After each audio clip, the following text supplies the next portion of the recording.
Hey guys, welcome back to Our Living in the USA. This week we're going to do a video for you guys on full-time RVing and how we afford to be able to do it. We have people that have always asked us, how do you full-time RV if you're not retired already? So we're going to show you how we do it in this video. But this week we are in Williamsburg and it's very historical. So we're going to go check out Yorktown, Jamestown, and Williamsburg. But y'all tell us what y'all's favorite spot is. Leave it down in the comments below.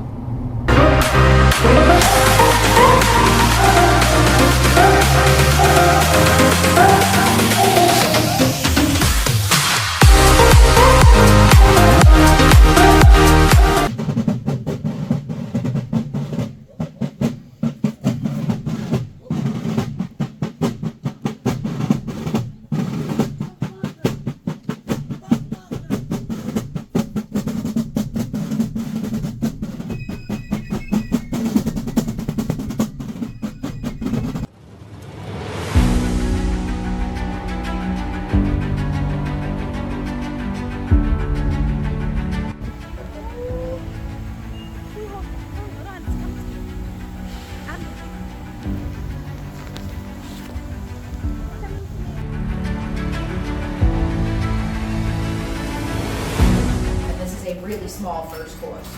We have to make between 12 all the way up to 40 dishes between sunup and 2 p.m. every day.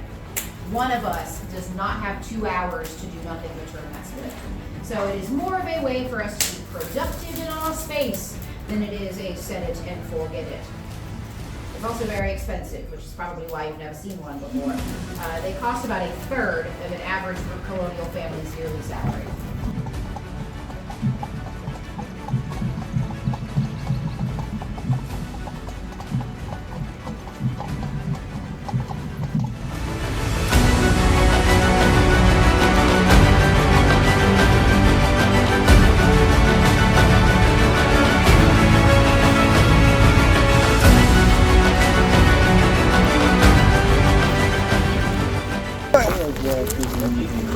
Here, yeah, absolutely, yeah. Oh, so you would be the brewer and baker? What's that? Did I catch this right? You would be the brewer and Well, baker? today, as a modern museum, I Okay. do a lot of the cooking and things that I make for the museum. 17th century brewers and bakers are two separate trades. Okay.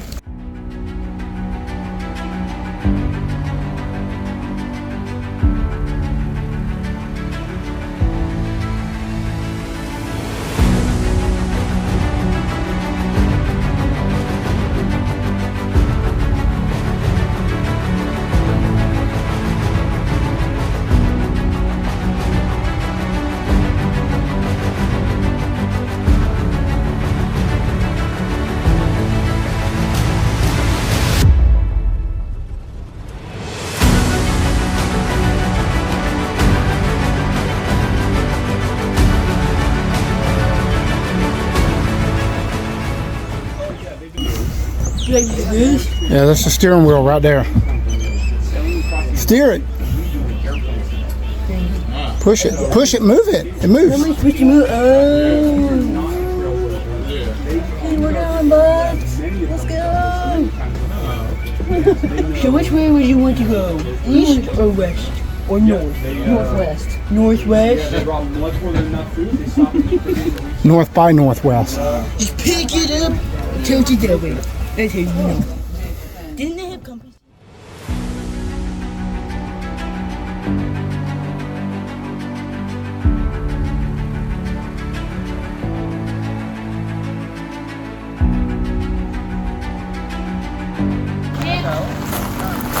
Present your case. Stand quiet. That is loading and firing. Up and back on busted. You'll have questions. Hey, so that was pretty fun and educational. Yeah, definitely. So really enjoyed myself. What part did you like the best? Probably the shooting of the black powder or the musket. That was pretty cool. See how they have to go through loading it and everything before they shoot. Yeah, I think the horse and buggy ride looked pretty cool to me. Yeah. It would take forever to get across town. Yeah, that's true. But the little pony, not pony, but colt, It was cute. So Oh yeah. enjoyed. Nice walk. Definitely, if you go to the area, I'd definitely say go to that. You know, take the tour, enjoy the houses.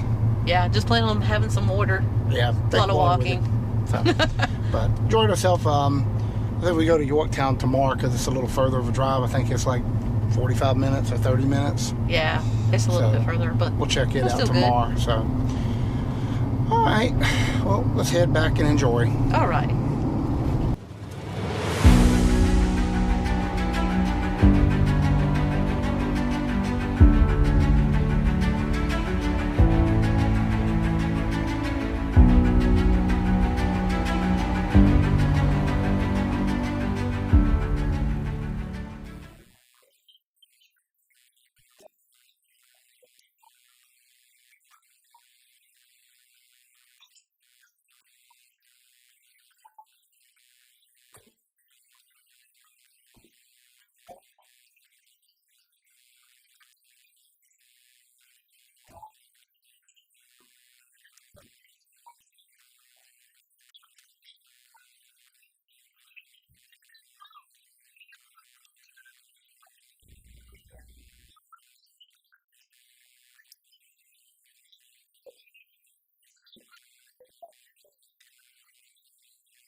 Hey guys, so we're going to talk to you a little bit about how we afford to be able to full-time RV when we're not yet quite retired. One, we see a lot of people, they sell everything they own and buy an RV. I wasn't really in favor of doing that because I didn't want to see selling an asset that increases in value to turn around and buy an asset that decreases in value. So we do have our home still in Florida. As a matter of fact, we have a farm there with Christmas Tree Farm. We go home every year from mid-November to mid-December and run the farm, and then we take back off again. Now, when it comes to full-time RVing, we've seen a lot of people our age, maybe even younger, a little bit older, to supplement the income and to be able to afford it. We've seen, full-time travel nurses. We've seen people that work from home basically on a computer. We see people that gate guard. Uber drivers. We've seen an Uber driver. So there's a lot of different things people can do. But how we decided to do this was because I got sick with cancer 2 years ago, and we decided life is just too short. 2 months or a month and a half into us full-timing, we lost one of our very good friends to a young age. And so that just made us like, okay, that's exactly what we're going to do. We're going to enjoy life. We've been doing this transport business we have for 20 plus years. And we're going to hit the sticks over here. So we're on paddle boards, guys, if y'all haven't noticed. A little bit of sticks right here, so we're going to have to paddle here to keep from hitting them. Yeah, we're going to make it. We're good. All right, obstacles in the way. So anyway, we've been able to go across the country and see a lot of places. We've been everywhere, but we don't get a lot of time to stop because traveling, we get to point A to point B, you know, that kind of thing. And so we have taken our kids in the past and we've gotten to do little vacations with them, so they've got to see some of the country also. But I mean, other than that, so we work, you know, like 4 to 6 days a month, where before we worked, you know, more than that. Yeah. So, and the kids are now, you know, they're all grown out of the house. So exactly. We don't have that responsibility. I mean, we still go home and visit and want to see the grandkids and all, but we don't have to get them up and ready for school or nothing no more. Right. And the only extra costs we really have is we always stay close to an airport. And then, so we got an airline ticket back to Florida and a parking spot. But that's really about all the extra expenses we have. Yeah, in the beginning, we would, with our business, we would, the factory that we move trucks for is located in Florida. So we would just go down, pick the trucks up, and then we would head out, deliver the truck, and then we deliver from point A to point B, and then we just fly home. Right. By being able to full-time RV, now all we have to do is we have one extra airline ticket because we have to fly to Florida from wherever we're at, and then pick the truck up, and then when we're done, we fly all the way back to wherever our camper is. Now, we did try one time putting our truck in a hotel. They offered free parking. Ooh, that was an experience. Yeah, if you watch one of our earlier videos, our truck got broke into at a very nice hotel. Wasn't even a shady hotel. They busted my back window out. Didn't steal anything. So after that, we just decided to go ahead and we stay in secure parking now where it's locked up and they've got guards that drive around nonstop watching it, and that's worked out pretty good for us. Yeah, definitely. So the way we kind of cut our costs down, when we first started, we knew we needed a membership, and we got a camping pass from Thousand Trails. Now, we just bought it. It was like $500. We got one zone. You can add the other zones in. But you have to stay 14 days, or you don't have to. You can stay 14 days, but then you have to leave their park for 7 days. So we got a couple Good Sam, Passport America, and our thought was, well, we'll stay for 14 days for free, then we'll pay for 1 week, then we'll go back for 14 days. After 1 month, we realized we did not want to be moving that much, so we decided to go ahead and upgrade to an adventure membership. Now, you can buy the memberships used or new. Right. You can argue either way which one's better for you.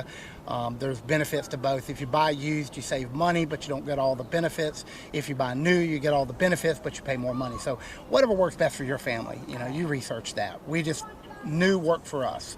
But now because we upgraded, we can now stay for 21 days, and we can actually leave and go right to another park. Most all the parks in the country are free for us to stay at. There are a few. We stayed down in the Florida Keys this past spring. Which was wonderful. Yeah, if you see one of our videos down there, we had a great time. That's where we got our paddle boards. But you have to pay $20 a night to stay there, and we're staying right at the beach for $20 a night. Yeah, that's well worth it. Well worth it. So no complaints at all. But most of the parks we stay in, we don't pay anything. Right now we're at Lake George up in the Adirondacks in upstate New York. We're here for 3 weeks, not paying nothing. So definitely a benefit. Now also by having the membership for 3 weeks, we don't have to move as much. Now, one of your biggest expenses, your biggest would be campgrounds. If you don't have a membership, the next biggest membership or the next biggest cost would be your fuel. It costs a lot of money to pull these things down the road. By moving every 3 weeks, we don't have to spend as much because usually most of our parks are anywhere from 2 to 5 hour drive every day, so we're not driving a whole bunch. So we have cut cut our fuel down a lot. Now, other ways to save money with the fuel is through discount programs. There are 2 of them that we use. We have a diesel truck, so there are gas ones out there, like Gas Buddy and stuff, but we don't buy gas. We don't have a gas vehicle, so we use Mud Flap and we use Open Roads. Now, Mud Flap, you pull up a code on your phone when you get to the stops that they allow you to stop at. They're all truck stops, but you pull a code up, go in, give them the code, they turn the pump on, you pump it, and then they can bill you through your checking account, or they can bill on a credit card and you can get points. So there is a benefit to that one. Now the other one is Open Roads. You probably heard about it. It's usually a bigger discount. We've gotten up to $1 a gallon off before. Yeah, we've got really good deals. So, but the disadvantage is it has to only be on your checking account. So you can't put it on your credit card and then pay it at the end of the month when you get some money comes in or whatever. So you always have to have the money on that one. But you get bigger discounts. You have a credit card, you swipe it. Sometimes you have to go in and then they'll bill you usually 2 to 3 days after you get fuel. It comes right out of your checking account. So that's how we save money with fuel and not moving as much, so we don't burn as much fuel. We have a truck we've had for coming up on 3 years. We have 50,000 miles on it. Most of the mileage was put before we even started full-time RVing. So that's a great way to save money in 2 different areas. But the next topic would be food. We're not on vacation. This is called a lifestyle. So we eat normal foods like everybody else. It's not like the hamburgers and hot dogs at the campfire. Yeah, but I'd say if you go camping, if you're going camp for the weekend, you're having a huge breakfast with eggs and sausage and hash browns, and we do that. Yeah, once in a while. Yeah, but whenever we feel like it. Well, we don't do it every morning. A lot of times he just drinks coffee, y'all. Yeah, I love coffee. But I love my coffee. But once we get to a place, we go once a week to the food store, whatever they have closest to us. We buy a week's worth of food, and we always get enough for 2 people. Try to eat a little better now, maybe. By going once a week, I don't have to get that extra candy bar every day like I used to. Yeah. That's a good thing. we try to exercise. We do a little hiking trail. We do some paddle boarding. You know, we're trying to be in better shape, take care of ourselves. You know, your body, you're stuck with it for life. So, you know, people put new tires on their cars and they changed oil in it. So why wouldn't you take care of your body? I mean, you keep a car for 5 years and trade it in. I'm not trading my body in. So Yeah, that's true. definitely got to take care of it. So the next question I've had people say is, you know, while you're a transporter, that's what you do is transport trucks from point A to point B. And just to let you know, the company we are consigned to is not looking for anybody. So if you leave us a comment, I let you know we're not looking for the company's not looking for new movers or anything. It's small. Yeah, it's a small company, but there's a lot of different companies out there. One of the things a lot of people do I see is transporting RVs. I really don't like that because when you're transporting an RV, one, you got to go all the way to point A to point B. But when you get to point B, you're in your truck. Now you have to drive all the way back. So you're putting a lot of wear and tear on your vehicle. You're going to wear it out twice as fast. And usually we found by the time you take all your expense out, your take-home pay is not as much. So what we do, we prefer. There's a lot of companies out there. Bennett's one of them. I like the ones they build fire trucks and ambulances and stuff like that. School buses. E1 down in Florida. Bennett's moves a lot. There's a lot of different ones, but what I would recommend if you're going to do that, you need to look into one that is what they refer to as a non-force dispatch. Now you're going to need a Class B license minimum, so that is an expense you'll have to put in. Can you paddle on your side? Yeah, we've had that forever. We need to paddle here. Karen's telling me to paddle. We're going crooked. Okay, we're straight back on the river now.